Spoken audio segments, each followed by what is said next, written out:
Dan Hooker believes Islam Makhachev and Khabib Nurmagomedov's opponents are often intimidated before the fight starts.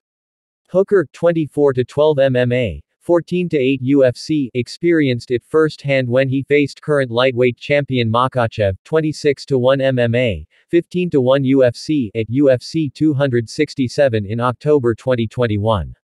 He was submitted in the first round. When discussing Charles Oliveira, who was dropped and submitted by Makhachev in their title fight at UFC 280, Hooker explained the mental battle of going up against dominant fighters like Makhachev and Nurmagomedov.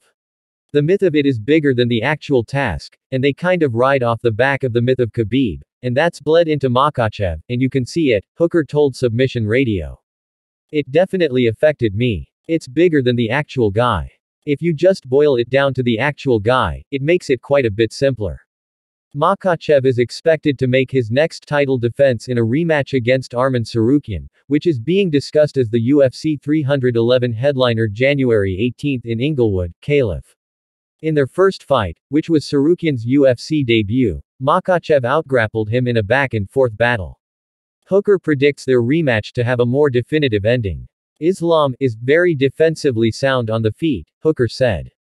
And I feel like once he has more time to study and break down Arman's counter-wrestling, I think it will be a more dominant win for Islam in the second fight.